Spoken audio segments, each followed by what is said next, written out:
네, 안녕하십니까. 중학교 2학년 1학기 역사 과목의 내신을 대비해서 문제풀이 하고 있습니다. 이번 단원은요, 로마 제국이 동서로 분열될 이후에 유럽의 역사에 대한 단원인데요. 각 학교별로 시험 범위가 넓다 보면은 일부 단원들은 빼기도 합니다만, 그래도 이 부분은 어느 학교든지 간에 거의 빠뜨리지 않는 상당히 중요한 부분인 것 같습니다. 먼저 OX 문제부터 개념을 다지겠습니다. 슬라브족이 세운 프랑크 왕국이 발전하면서 서유럽 문화의 기틀이 마련되었다. 자, 이 뒷부분 맞아요. 프랑크 왕국이 발전하면서 이제 프랑크 왕국도 게르만족이 세운 나라 중에서 가장 많이 발전한 나라죠. 또 가장 오래 갔습니다. 프랑크 왕국이 발전하면서 서유럽 문화의 기틀이 마련된 것은 맞습니다만 프랑크 왕국의 근본은 슬라브족이 아니죠. 네, 게르만족입니다. 게르만족. 예, 슬라브족은 지금 러시아라든지 그쪽 계통이 슬라브족이죠. 네, 그 다음 2번입니다. 서유럽 세계는 봉건제로 권력이 지방으로 분산되면서 지방 분권적인 봉건 사회를 형성했다. 말 그대로 네, 맞는 말이 되겠습니다. 바로 이제 그런 점에서 황제가 중앙 집권적인 정치 체제를 이룬 비잔티움 제국하고 비교가 된다는 말이었죠. 3번 장원의 농민인 농노는 자신의 거주지를 자유롭게 옮길 수 있다. 자, 농노가 고대 세계 노예하고 다른 점이 있습니다. 뭐 일단 결혼도 할 수 있고 가정도 가질 수 있고 뭐 일부 재산도 가질 수 있습니다. 근데 그런 자유가 있다고 하니까 이 거주지를 옮길 자유까지 있는 것처럼 딱은 헷갈리기 딱 쉬운데요. 그런 결혼하고 가정을 가지고 뭐 재산을 가지고 그런 자유는 있습니다만 거주지를 자유롭게 옮길 자유는 없습니다. 네, 그래서 요 점이 틀렸습니다. 자, 항상 이 점 헷갈리지 말아야 될 것 같고요. 4번 이제 동유럽 아니 저 비잔팀 쪽으로 갑니다. 네. 비잔팀 제국은 강력한 황제권을 바탕으로 황제 중심의 중앙 집권 체제를 유지했다. 이거 말 그대로 다 말 되는 얘기죠. 황제권이 강력하니까 당연히 황제 중심의 중앙 집권적 체제를 유지하게 되는 것이고 또 이거 그대로 맞는 말이 되겠습니다. 그런 면에서 아까 전에 나왔던 지방 분권적인 서유럽 세계하고 비교가 된다고 하는 거죠. 5번입니다. 로마 가톨릭 교회가 세속화되면서 성직자의 혼인이나 성직 매매 등의 부패와 타락이 나타났다. 네.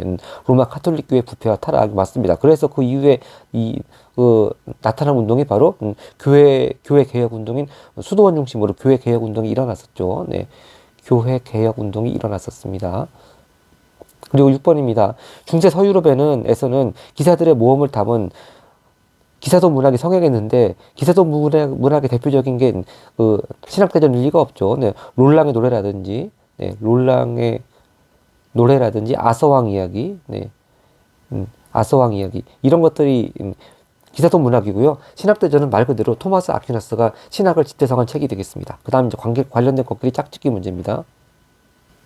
네, 이렇게 이 문제는 X가 다 표시하고요. 일단 네, 짝짓기 문제입니다. 먼저 주군 봉신아, 바로 서유럽 세계의 봉건제에 대한 개념입니다. 네, 주군이 더 높은 사람이고 봉신은 아랫단계 사람이죠. 그러니까 주군은 아랫사람한테 봉투를 수여하고 즉 토지를 수여하고 분배해주고 보호를 제공해주고 거기에 대한 대가로 봉신은 주군에 대해 충성하고 봉사를 제공하는 그런 서로 쌍무적 계약 관계라고 그러죠. 자, 네, 여기 관련 있는 그 나라끼리 서로 연결하는 건데요. 네, 특히 서유럽 세계 요 단원에는 또 여러 가지 인물들이 많이 헷갈리는 경우가 많습니다. 자, 우선 클로비스라고 하는 사람은 5세기 말에 활동했던 프랑크 왕국의 왕이죠. 그리고 이 클로비스가 5세기 말, 그러니까 400년대 말입니다. 네, 특히 클로비스의 경우에는 그 크리스트교를 개종을 했죠. 네, 크리스트교로 개종했다는 것이 또 키워드가 되겠습니다. 네, 프랑크 왕국. 그 다음에 레오 3세는요. 레오 3세는 동프랑크 왕국, 자꾸 헷갈리네. 네, 비잔티움. 네.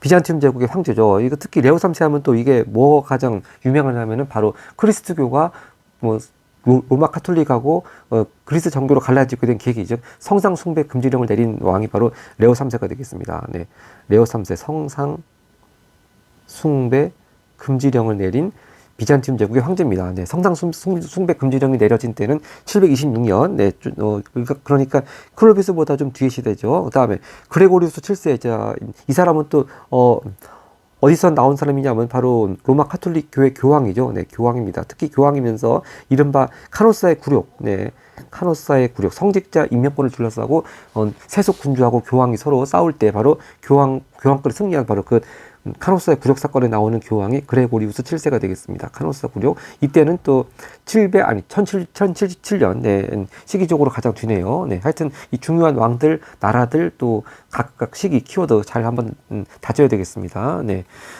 그리고 기억 말로 온 김에 카노사 굴욕에서 그러면 교황한테 굴복한 왕은 바로 동프랑크 왕국의 동프랑크 왕국 뒤를 이은 신성 로마 제국의 하인리 4세죠. 네, 그 좀 이따 나오니까 또 그때 가서 보겠습니다. 그다음 9번입니다. 이제 로마 같은 경우는 이제 그렇죠. 이게 로마하고 또 콘스탄티노플리스, 다른 말로 하면은 서유럽 세계하고 비잔틴 제국을 비교하는 거, 특히 종교가 어떻게 달랐나 가장 비교가 많이 되는데, 아까 전에 말씀드린 바와 같이 레오 3세가 성상 숭배 금지령을 내린 다음에 이제 그리스도교가 분열이 됐습니다. 그래서 그 로마 같은 서유럽 세계에서는 로마 카톨릭 쪽으로 가고요. 콘스탄티노폴리스, 즉 비잔티움 제국은 또 그리스 정교 쪽으로 가게 됩니다. 네. 그러니까 콘스탄티노폴리스, 다른 말로 하면 여기가 비잔티움 제국의 수도잖아요. 네, 비잔티움 제국. 그리고 기왕 말 나온 김에 로마 시대 때 콘스탄티노폴리스로 수도를 옮긴 왕은 바로 콘스탄티누스 대제고요. 네, 그래서 이름이 콘스탄티노폴리스가 된 것이죠. 네, 그 다음 단답형 문제로 가겠습니다. 먼저 10번입니다. 4세기 말 무렵, 4세기 말이라고 하면 300년대 말입니다. 네, 아시아 유목 민족인 훈족이죠. 네, 훈족이 압박해 들어오니까 게르만족이 로마 제국으로 대규모로 이동을 했습니다. 자, 근데 요것도 가끔 객관식 선지에 따라서는 훈족과 게르만족을 거꾸로 쓰는 경우도 있으니까 잘 봐야 되겠습니다. 먼저 아시아 쪽에서 훈족이 압박을 해오니까 게르만족이 이제 로마 제국 영토 쪽으로 들어오는 대규모 이동을 하게 된 거죠. 그러면서 서로마 제국이 멸망을 하게 된 거죠. 자, 그 다음에 게르만족의 나라 중에서 가장 오래가고 발전한 나라가 바로 프랑크 왕국이죠. 특히 프랑크 왕국의 이 대제, 즉 왕 이름입니다. 이 대제는 로마 교황으로부터 서로마 황제의 관을 받았다. 바로 그 유명한 카룰루스 대제죠. 카룰루스 대제. 이 로마 교황으로부터 서로마 황제 관을 받았던 해가 정확히 800년입니다. 근데요, 이렇게 서로마 황제 관을 받았다고 그래가지고, 황제관 받았다고 그래가지고 뭐 다시 이미 망한 서로마 제국이 다시 부활했다, 그런 것이 아니고, 그만큼 다시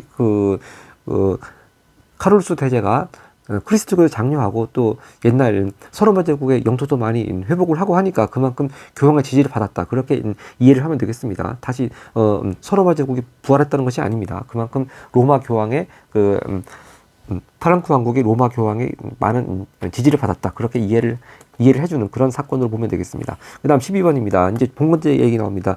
중세 서유럽의 봉건제는 주군과 봉신이 서약을 하고 주종관계가 형성되지만 양쪽 모두 의무를 성실하게 지켜야 합니다. 바로 이것이 쌍무적 대가관계라고 하죠. 쌍무적 계약관계. 쌍무적 계약관계, 서로가 서로에 대해서 의무를 지고 있기 때문에 어느 한쪽이 자기 의무를 이행하지 않으면 언제든지 이런 주종 관계는 계약을 파기할 수가 있습니다. 그런 점에서 그 고대 중국의 주나라에서의 바로 봉건제와 가장 크게 대비가 되는 거죠. 주나라의 봉건제는 혈연 관계에 기초를 한 거지 않습니까? 네, 자기 친척들한테 땅을 나눠주고 그렇게 해서 제거가 됐는데, 이 중세 서유럽의 봉건제는요, 그런 혈연 관계가 아니고 이런 쌍무적 계약 관계였습니다. 네. 네, 이렇게 주나라의 봉건제는 혈연관계에 기초한 봉건제다. 그런 점에서 서유럽 봉건제와 다르다고 하는 것, 네, 다시 한번 체크하고 넘어갑니다. 13번 가겠습니다. 봉신이 주군에게 받은 봉토는요, 무엇의 형태로 구성되었다? 장원이죠, 장원. 네, 그거 보고 장원이라고 합니다. 그 장원은 이제 중심부에는 영주의 성과 교회가 있었고, 그 주변부에는 농노의 집과 공동시설물이 있었다. 네, 그렇게 장원 구성이 되어 있고요. 14번입니다. 옛 로마 제국의 영토를 대부분 회복한 무슨 황제는 비잔티움 제국의 전성기를 열었다. 바로 비잔티움 제국의 전성기를 열었던 황제 유스티니아누스 황제죠. 유스티니아누스 황제고요. 바로 이 시기가 6세기 전반이 되겠습니다. 6세기 전반쯤. 그러니까 500년대 전반, 그렇게 이해하면 되겠습니다.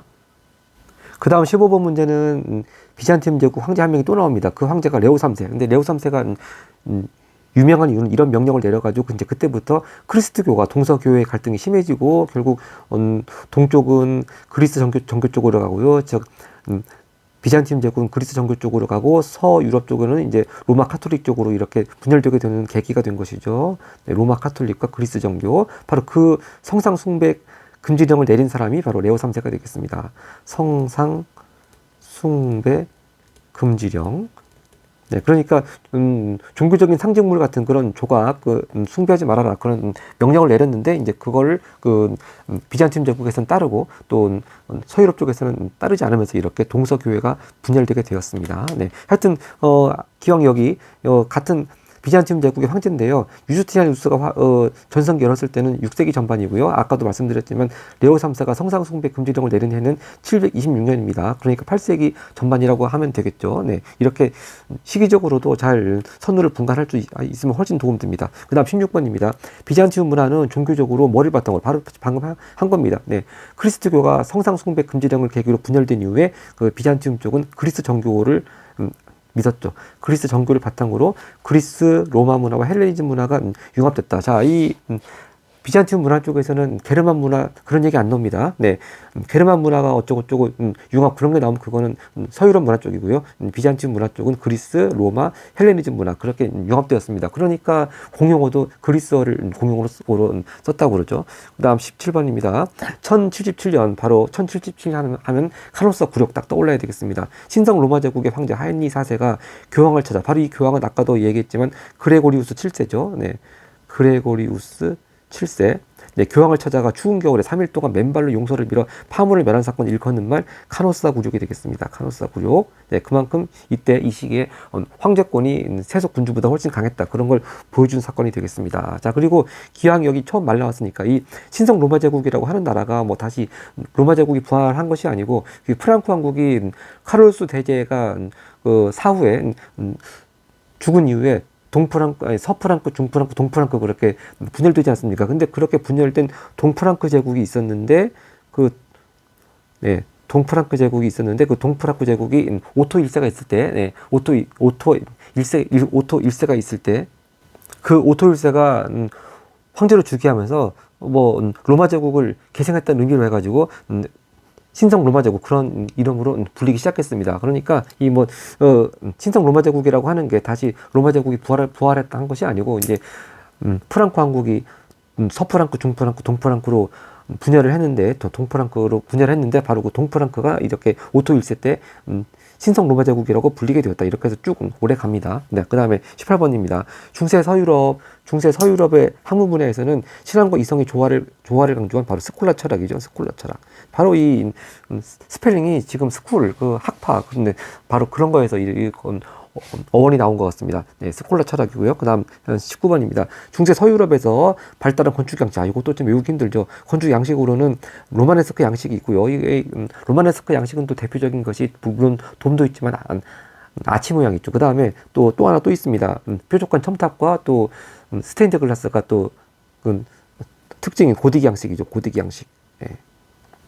바로 중세 서유럽에는 로마네스크 양식, 고딕 양식, 그 각각 양식의 특징은 이제 좀 이따가 객관식 문제라든지 서술형 문제 풀면서 또 나오겠습니다. 네, 이제 객관식 문제로 갑니다.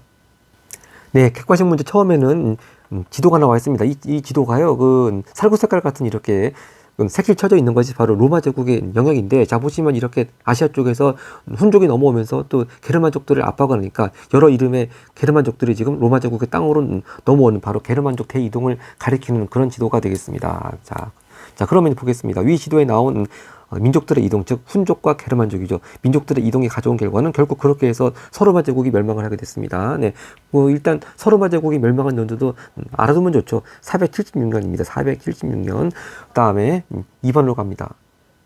그 다음에 이제 여기 보면은 가라고 해서 여기 빈칸이 채워져 있습니다. 근데 바로 그 위에 프랑크 쪽이라고 써 있습니다. 네, 그러니까 힌트가 잘 주어져 있죠. 바로 프랑크 쪽이 세운 나라, 프랑크 왕국이 바로 가입니다. 바로 가 왕국.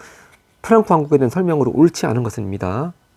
네, 먼저 1번 선지. 그리스도교를 받아들였다. 특히 아까 전에 봤던 클로비스가 있었던 5세기 말에 일단 그리스도교로 개종을 했죠. 그 다음에 또 바로 카롤루스 대제 때 전성기 맞이했고요. 카롤루스 대제. 그런데 그 카롤루스 대제가 죽은 이후에 세 나라로 분열되었습니다. 서프랑크, 중프랑크, 동프랑크. 그리고 4번인데요. 강력한 황제권 바탕자, 강력한 황제권, 황제 중심의 중앙 집권. 자, 이런 얘기 나오면 이거 다 비잔티움 제국 얘기하는 겁니다. 그냥 이제 비잔이라고만 쓰겠습니다.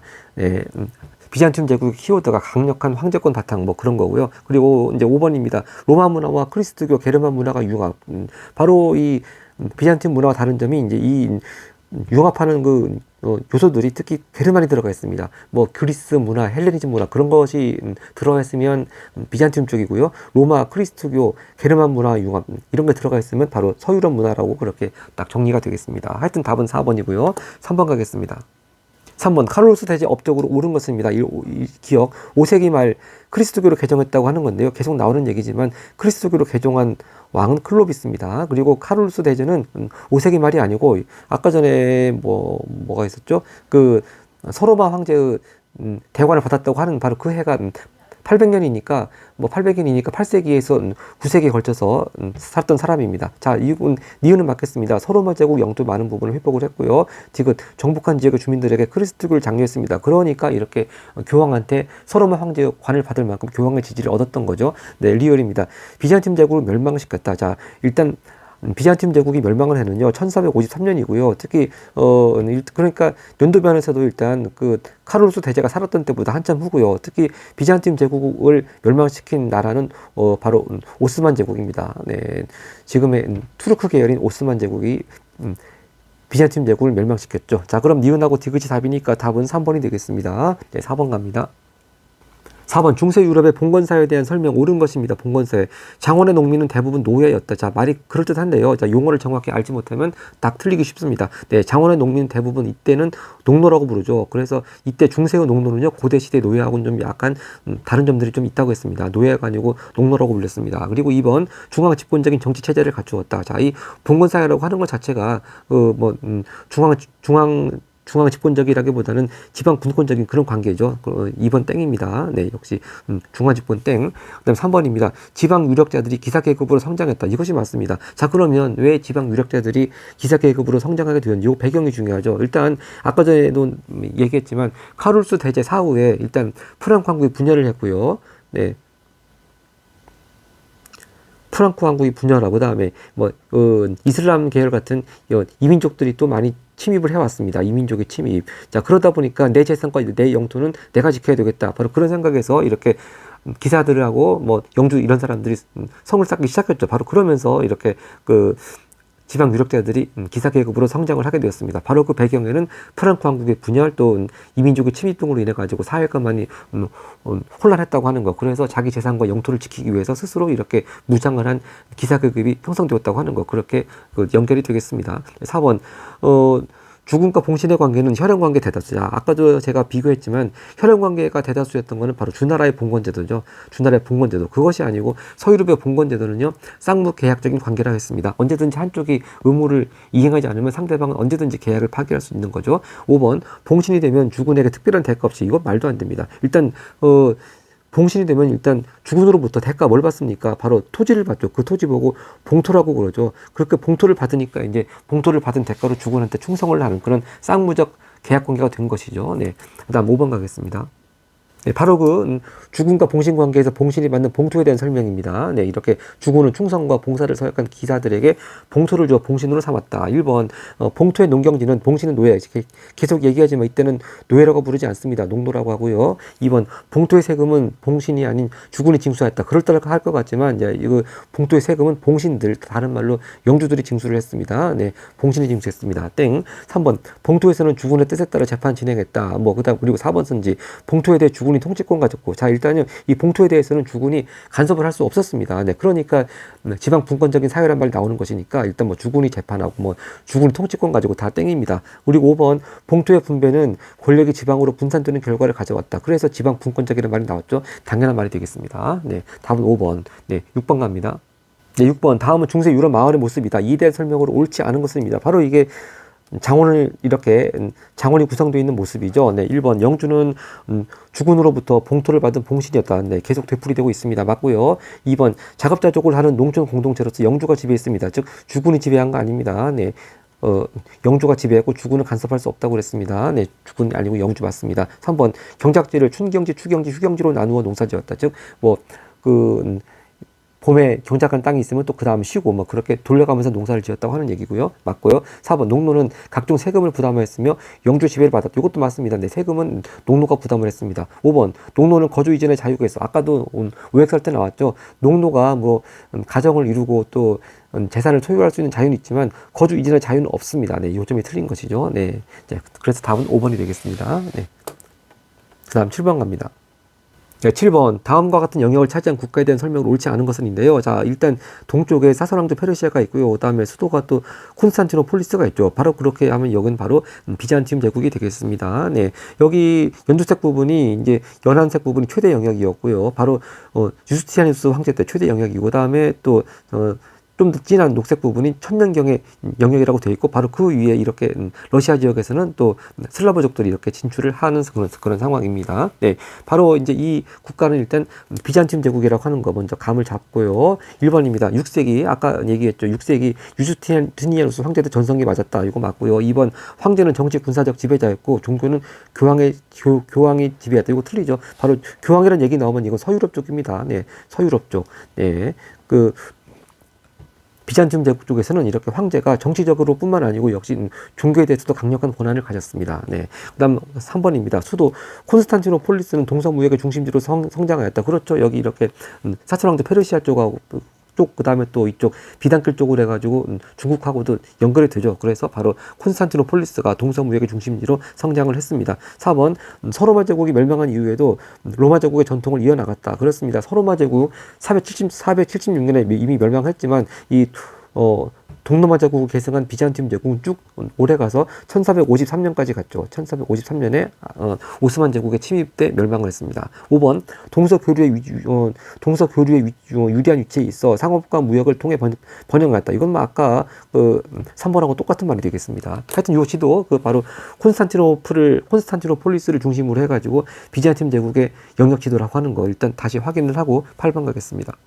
네, 8번입니다. 바로 비잔틴 제국의 전성기를 이끌었던 유스티니아누스 황제에 대한 문제네요. 네, 업적 중에서 4개 고르는 겁니다. 먼저 기억, 성소피아 대성당 세웠다. 이거 맞습니다. 성소피아 대성당 바로 지금의 이스탄불 굉장히 아주 유명한 랜드마크죠. 네, 기억 맞고요. 니은입니다. 아, 그렇죠. 기억 나온 김에 이 성소피아 대성당 이 건축 양식은 바로 뭡니까? 네, 바로 비잔티움 양식이라고 하는 거죠. 네, 비잔티움 양식. 네. 일단 돔이 있고요. 그리고 그 안에 또 화려한 모자이크 화가 또 있습니다. 네, 그게 비잔티움 양식의 특징이고요. 그다음 니은 성상 숭배 금지령 내렸다. 이거는 같은 비잔티움 제국 황제이긴 하지만 유스티니아누스보다 그 뒤죠. 바로 레오 3세 때입니다. 레오 3세 때. 근데 디귿입니다. 로마법을 정리한 법전 펼쳐나였다. 바로 그래서 법전 이름이 유스티니아누스 법전이죠. 네, 리을입니다. 교황으로부터 서로마 황제 관을 받았다. 네, 이렇게 서로마 황제 관을 받은 사람은 프랑크 왕국의 카롤루스 대제죠. 네, 카롤루스 대제. 네, 그럼 이제 기억하고 디귿이 유스티니아누스 황제에 대한 거니까 답은 기억 디귿 2번이 되겠습니다. 다음 9번 갑니다. 네, 9번 키예프 공국에 대한 설명인데요. 좀 낯선 나라 이름입니다. 근데 키예프가 원래 우크라이나 수도를 키예프라고 불렀었는데 이제 러시아와 전쟁이 있은 이후부터 우크라이나 현지 발음으로 키이우라고 바꿔 부르기로 했죠. 키이우. 네, 키이우. 네. 스펠링은 같은데 이제 우크라이나 현지 발음으로 지금은 이제 키예프라고 안 하고 키우이라고 부릅니다. 하여튼 키예프 공국에 대한 건데요. 종교적인 부분에서는 교황의 지배를 받았다. 이건 땡이고요. 그다음에 2번 프랑크 왕국이 있던 지역에서 성립되었다가 아니고 러시아 지역 쪽입니다. 그리고 3번 러시아의 기반이던 키릴 문자 사용했다. 네, 이것이 맞네요. 네, 키예프 공국의 또 키워드가 키릴 문자입니다. 그리고 4번입니다. 콘스탄티노폴리스를 제3의 로마라고 주장했다. 네, 바로 제3의 로마라는 이런 표현을 쓴 데는요. 바로 러시아입니다. 러시아가 자기네 수도 모스크바를 제3의 로마라고 불렀습니다. 그만큼 또 자기들이 비잔티움 제국을 계승했다고 자처하면서 그런 명칭을 쓴 거죠. 그 다음 5번입니다. 서로마 제국 계승제를 자처하고 로마 카톨릭 교회를 보호했다. 바로 여기는 프랑크 왕국이 되겠습니다. 네, 프랑크 왕국. 네, 10번입니다. 다음 성당의 건축인데요. 이름이 성소피아라고 있다고 그래가지고 이스탄불 즉 콘스탄티노폴리스에 있는 성소피아 그것이 아닙니다. 일단 좀 모양이 틀리잖아요. 여긴 대자가 없습니다. 성소피아 성당 그리고 친절하게 지역을 또 안내주고 있습니다. 바로 아까 전에 봤던 키예프 공국의 바로 우크라이나 키예프 지금은 키우이라고 부르는 곳인데 자, 이 성소피아 대성당이 아니고 그냥 성당 바로 그 성당 건축인데 이렇게 돔이 있는데 이걸 가리켜가지고 모양이 양파 같다고 그래가지고 양파 모양의 돔 그런 표현을 쓰고 있습니다. 양파 모양의 돔. 자, 그리고 이런 양식이 바로 슬라브족 전통 양식에다가 이렇게 비잔티움 양식을 받아들여가지고 융합을 시켰다고 하는 것이죠. 답은 1번이 되겠습니다. 네, 원래 있던 슬라브 전통 양식에다가 비잔티움 양식을 받아들여서 이렇게 양파 모양의 돔이 있는 그런 성당을 건축하게 되었습니다. 2번 간단한 미술 영향 이게 불상 있는 것도 아니고요. 전혀 엉뚱한 선지가 나왔습니다. 3번 이슬람 문화권 영향 말도 안 되고요. 4번 로마 카톨릭의 교황에 건축됐다도 말이 안 되고 5번 게르만족 문화 이것도 말이 안 되겠습니다. 그 다음 11번 갑니다. 11번 다음 사건이 일어난 계기를 옳게 설명한 건데요. 교회는 바로 크리스트교 교회를 말하는 거죠. 교회는 로마 중심의 로마 카톨릭과 그리고 콘스탄티노폴리스 중심의 그리스 정교로 분리되었다. 그 계기. 자, 이런 거는 서술형으로도 쓸 수 있어야 되겠습니다. 바로 레오 3세가 성상 숭배 금지령을 내려서 거기에 따를 것이냐 말 것이냐 가지고 이렇게 분리되게 된 계기가 된 거죠. 그러면 성상 숭배 금지령 답을 찾아보겠습니다. 성상 숭배 금지령. 네. 바로 4번입니다. 4번. 네. 로마 카톨릭 교회는 성상을 사용했지만, 즉 종교적인 상징을 가진 조각을 사용했지만 비잔티움 제국에서는 그걸 금지했습니다. 그 금지령 내린 사람 다시 한번 나오지만 레오 3세고요. 이때가 726년입니다. 이게 원래 그 크리스트교의 10계명에도요, 이슬람교와 마찬가지로 우상 숭배 금지, 그런 교리가 당연히 있습니다. 근데 그 우상 숭배 금지라는 교리를 어떻게 해석하는게 따라 가지고 이렇게 또 교회가 분열이 되는 거죠. 그 앞전에 그 이슬람 제국에서도 봤지만 이슬람교에서는 우상 숭배 금지를 철저히 따라서 진짜 그 이슬람 사원 모스크 안에 심지어 무함마드를 그린 그림조차도 그리지 못하게 하고 그랬기 때문에 그 모스크의 내부는 그 기하학적 무늬하고 식물 모양의 그런 무늬가 발달했다고 하고 그렇게 연결되지 않겠습니까? 근데 이제 이렇게 유럽 쪽에서는 성상 숭배를 금지하고 또 반대로 그걸 따르지 않고 성상을 사용하고 그렇게 그 로마 교회 쪽하고 로마 카톨릭 쪽하고 그리스 정교 쪽이 갈라지게 되었습니다. 네, 혹시 나머지 선지도 같이 보면요. 1번 선지 클리니 수도원 중심의 교회개혁 운동, 바로 이것이 일어나게 된 이유는 바로 로마 카톨릭이 부패하고 타락해 갔기 때문이죠.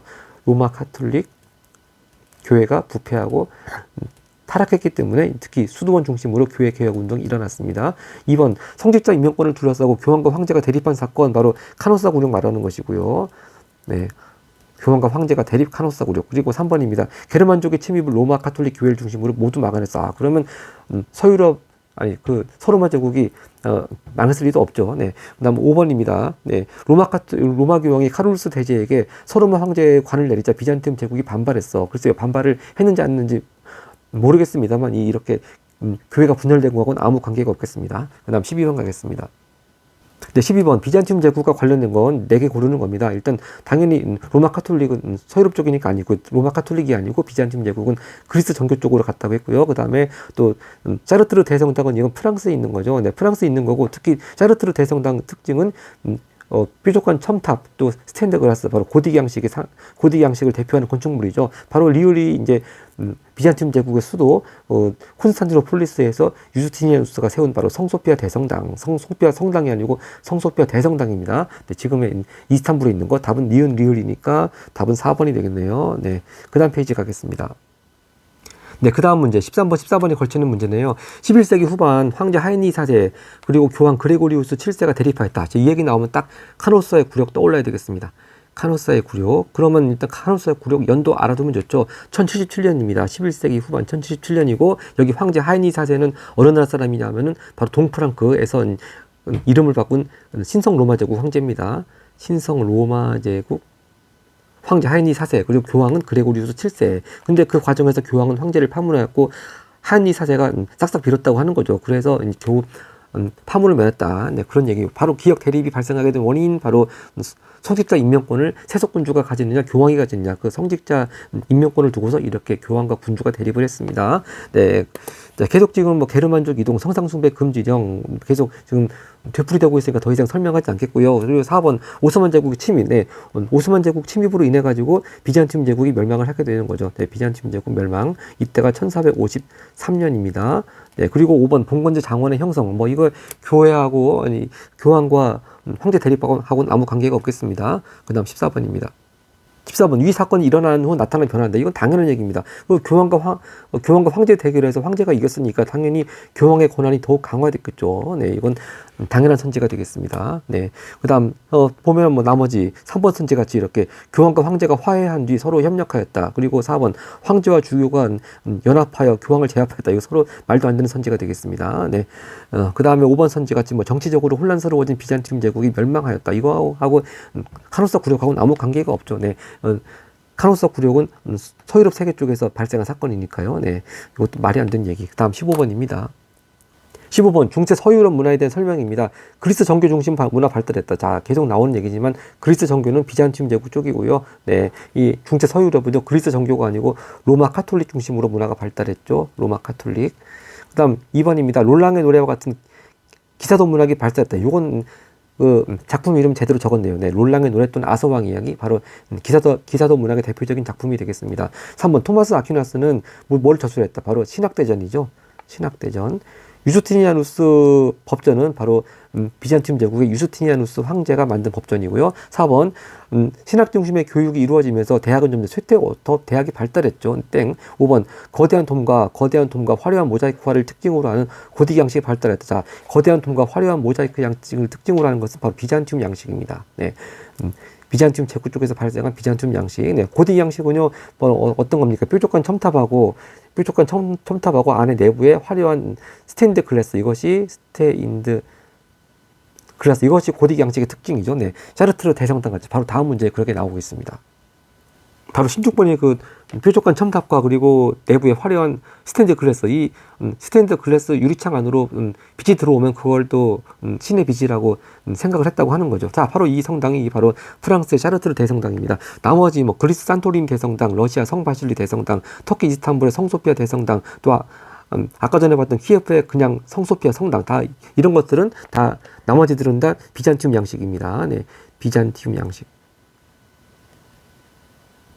그 다음 17번 갑니다.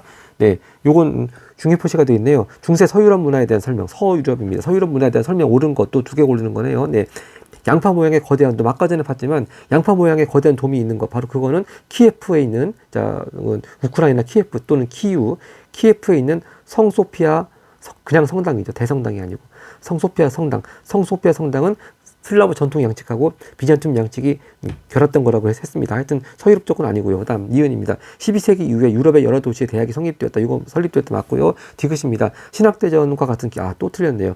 자, 신학대전은 토마스 아퀴나스가 지금 말 그대로 신학을 집대성한 책이고요. 기사도 문학은 계속 나오지만 롤랑의 노래, 아서왕 이야기, 그런 작품들이 해당되게 되겠습니다. 리을, 신앙과 이성의 조화를 강조한 스콜라 철학이 발달했다. 리을은 맞네요. 그럼 리을이니까 답은 4번입니다. 그 다음 18번 갑니다. 네, 18번. 중세 서유럽과 비잔티움 제국을 비교한 내용. 자, 이건 뭐 어느 학교에서는 빠지지 않고 정말 단골로 가장 중요하게 출제되는 진짜 단골 기출 문제, 그런 개념입니다. 네. 일단 종교, 정치, 건축, 경제, 성상숭배 이렇게 해서 쭉 비교를 하고 있는데요. 먼저 종교입니다. 중세 서유럽은 그리스 종교 때 이게 바뀌었네요. 네. 중세 서유럽이 로마 카톨릭, 비잔티움 제국이 그리스 종교죠. 벌써 옳지 않은 것은 1번 답 나왔네요. 2번 정치는요. 중세 서유럽 지방 분권적인 봉건제 발달했고 맞고요. 비잔티움은 황제 중심의 중앙집권 국가 쪽으로 발전했고요. 맞고. 3번 건축은 중세 서유럽 고딕 양식, 방금 전에 봤던 샤르트르 대성당, 그 다음에 비잔티움 제국은 비잔티움 양식, 바로 성소피아 대성당 같은 거. 그리고 4번입니다. 경제는요, 바로 봉건제도에서 장원 중심의 농업 경제를 갖고요. 비잔티움 제국에서는 또 동서 무역 중심의 상공업이 발달했습니다. 그다음 성상숭배, 레오 3세가 비잔티움 제국의 레오 3세가 성상숭배 금지령을 내린 것 따라서 당연히 비잔티움 제국에서는 성상숭배가 금지가 됐지만 또 중세 서유럽에서는 성상을 인정했습니다. 그런 차이점, 굉장히 중요한 개념들 다 여기 정리가 되어 있네요. 그 다음 고난도 문제로 가겠습니다. 네, 먼저 19번입니다. 다음 상황에 대한 설명을 옳은 것인데요. 프랑크 왕국은 세 나라로 분열되어서 동프랑크, 서프랑크, 중프랑크 나눠졌다고 했습니다. 자, 근데 이런 현상이 클로비스가 죽은 후 분열된 것이 아니고, 클로비스는 벌써 5세기 말의 사람이고요. 바로 카롤루스 대제 사후에 이렇게 세 나라로 분열되었다고 하는 것이죠. 1번 땡. 그 다음에 2번, 이렇게 세 나라가 분열이 돼서 바로 지금의 동유럽이 아니고 서유럽 나라의 국경선의 기본들이 갖추어지게 된 것이고요. 3번, 분열된 프랑크 왕국은 서로마 제국에 의해 멸망하였다. 자, 벌써 서로마 제국이 먼저고 그 다음이 게르만족이 세운 나라가 프랑크 왕국이죠. 이미 서로마 제국은 476년 이미 벌써 멸망하고 없습니다.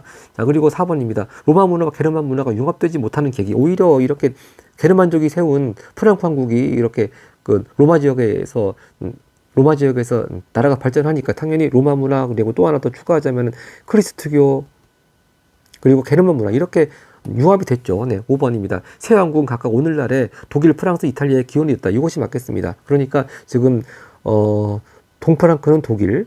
근데 나중에 또 이 나라가 명칭이 신성 로마 제국으로 바뀌었다고 그랬습니다. 신성 로마 제국으로 불렸다고 했고요. 그다음에 프랑스는 이제 이 서프랑크가 프랑스가 되는 거고요. 그다음에 중프랑크가 이탈리아가 되는 거죠. 네, 답은 5번입니다. 그다음 20번 가겠습니다.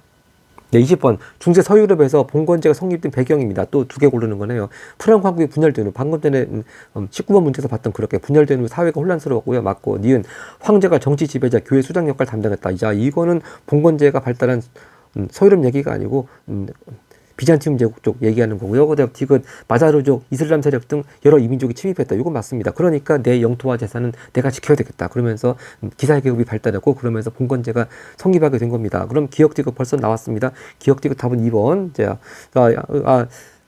리을 보겠습니다. 자, 이렇게 이민족이 침입을 했는데 이민족의 침입을 막고자 농민에게 토지를 지급했다. 자, 이게 뒤에가 틀렸습니다. 농민에게 토지를 지급한 쪽은요, 바로 중세 서유럽이 아니고 비잔티움 제국 쪽입니다. 그러니까 농민에게 토지를 지급하니까 이 비잔티움 제국 쪽에서는 서유럽같이 그렇게 농노, 즉 영주한테 예속이 된 그런 사람들이 아니고 자영농이 또 발달하게 되는 거죠. 자영농 발달. 네, 그렇게 연결되겠습니다. 네. 그 다음 21번입니다. 네. 21번은 가나 책을 잘 옳게 짝짓는 그런 문제입니다. 먼저 가를 보면요.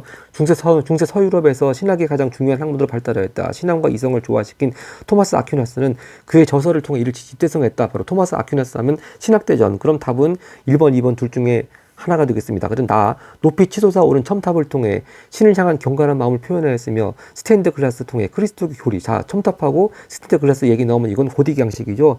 고딕 양식. 그럼 고딕 양식을 대표하는 건축물 샤르트르 대성당. 답은 1번이 되겠습니다. 성소피아 대성당 계속 되풀이하지만 성소피아 대성당은 비잔티움 제국에서 비잔티움 양식으로 만들어진, 즉 거대한 돔하고 또 내부에 모자이크 그림, 또 그것이 또 성소피아 대성당의 특징이죠. 네.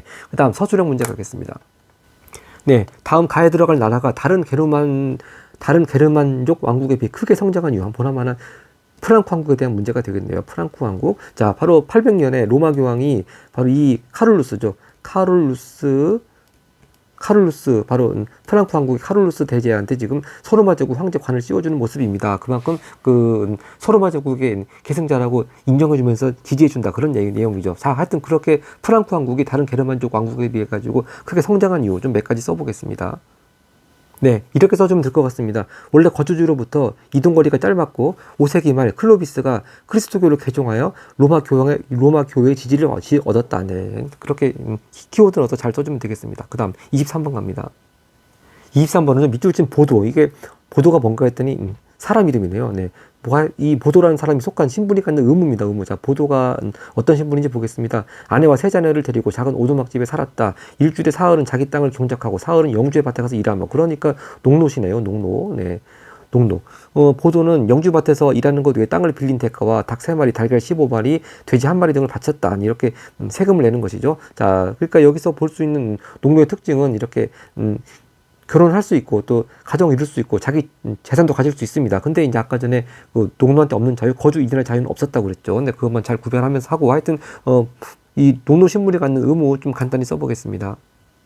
네, 이렇게 농노는 일주일에 2, 3, 4일을 영주 직영지에서 일하였으며 장원 내 여러 시설물의 사용료를 비롯한 각종 세금을 부담해야 된다. 이렇게 영주 직영지에서 일해야 된다는 거, 세금 부담해야 된다는 거, 이렇게 키워드를 적어 넣어주면 되겠습니다. 그다음 24번 이제 건축 양식에 대한 건데요. 자, 바로 가는 바로 이스탄불에 있는 성소피아 성당이고 나는 바로 이것이 피사 대성당이죠. 네, 그러면 네, 일단 이 성소피아 대성당은 비잔티움 양식이고요. 나번 피사 대성당은 로마네스크 양식이죠. 그럼 각 양식의 특징을 또 써주면 되겠습니다. 네, 이렇게 비잔티움 양식에서는요, 거대한 돔하고 화려한 모자이크화가 특징이죠. 그리고 로마네스크 양식에서는 도명 천장하고 반원 아치가 특징입니다. 그렇게 피사 대성당, 로마네스크 양식, 성소피아 대성당, 비잔티움 양식, 이렇게 또 각각 건축 양식 특징 잘 체크하면 되겠습니다. 네, 역시 이번 단원에서는요, 중세 서유럽하고 비잔티움 제국을 비교하는 것도 중요하고, 또 건축 양식을 비교하는 것도 중요하고, 또 사람 이름들, 이 왕이나 황제가 또는 교황이 어느 나라 사람인가, 그것도 잘 구별해야 되고, 자, 그렇게 좀 정리하고 좀 헷갈리는 거 잘 구별해야 될 게 많은 단원이었던 것 같습니다. 네, 고맙습니다.